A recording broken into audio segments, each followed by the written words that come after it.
Something incredible has happened. I bought a thing. I bought a Traxxas.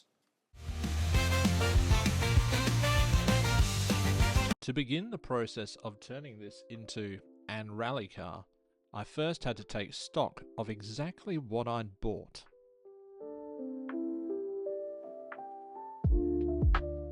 Let's face it, if I wanted to buy this as a car, I wouldn't be able to afford it. So, after inspecting the bare chassis and the collection of parts, I decided the best place for me to start was by giving it a good cleaning. Cue the montage. I studiously blew out the years of dust and grit with the air compressor and blow nozzle.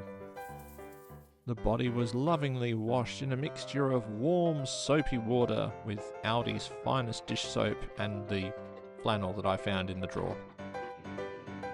And the showroom finish was applied with Windex, as recommended by Traxxas aficionados around the world. Being a budget build, I couldn't afford the genuine Titan 12-turn motor, so for $60 less I bought this Tilton 12-turn motor. Hey, can't argue with the price. I also bought a cheap 15 kilo servo, but I was surprised there was a genuine one already in the chassis. To power everything, I had a genuine Traxxas XL5 ESC salvaged from a Slash, and a TQ receiver from same Slash. I even had my own ancient Traxxas TQ 2.4 GHz radio.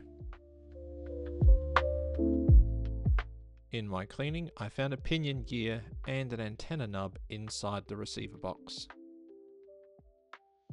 Two shock absorbers had clearly leaked as the outers were caked in mud, but having no spares in my workshop and no hobby shop to buy some, I decided my next best option was to drain, clean and reassemble them.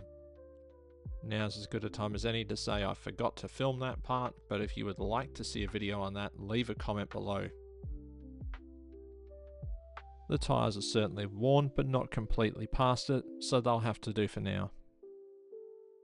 The first step in reassembling this car was to make sure the electrics actually work, so I tested the servo, receiver, ESC and the new motor to make sure everything seemed to be functioning and I didn't need to replace anything, because replacing the servo means taking off the front end of the car.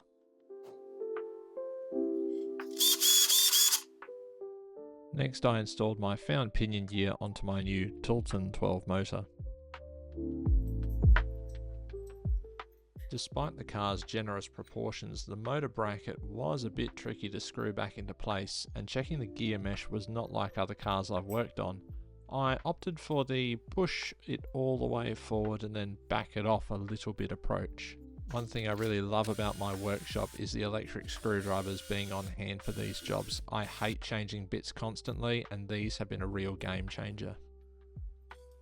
I cut a fresh piece of double-sided tape to mount the receiver in the box. Whenever I'm working on an RC car, there's always a job that should be really straightforward that turns into a bit of a nightmare because I have suddenly become all fists and thumbs, and routing the wires into the receiver box through the lid is one of those jobs for me.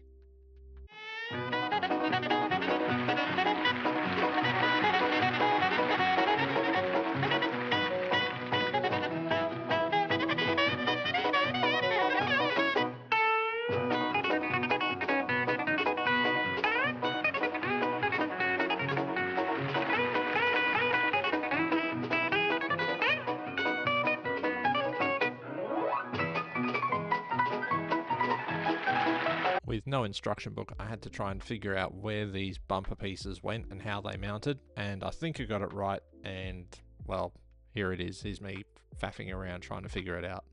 So while this is going on, I may as well tell you what I did with the shock absorbers. The first thing I did was I drained out the old oil.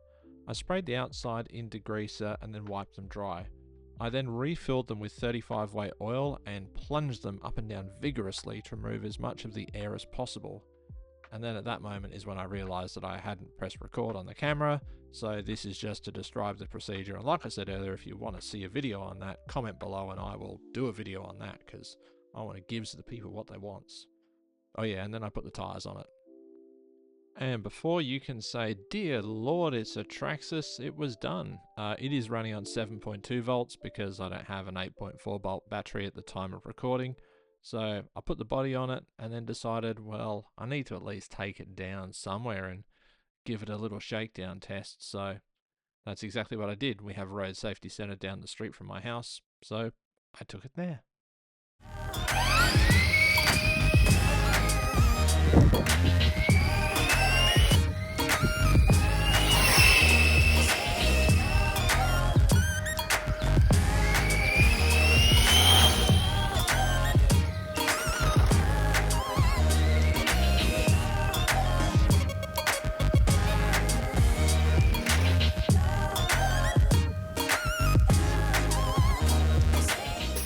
So that's it. I had to bring it home and spray it out again as my efforts in power sliding had filled the tray completely with gravel and grit.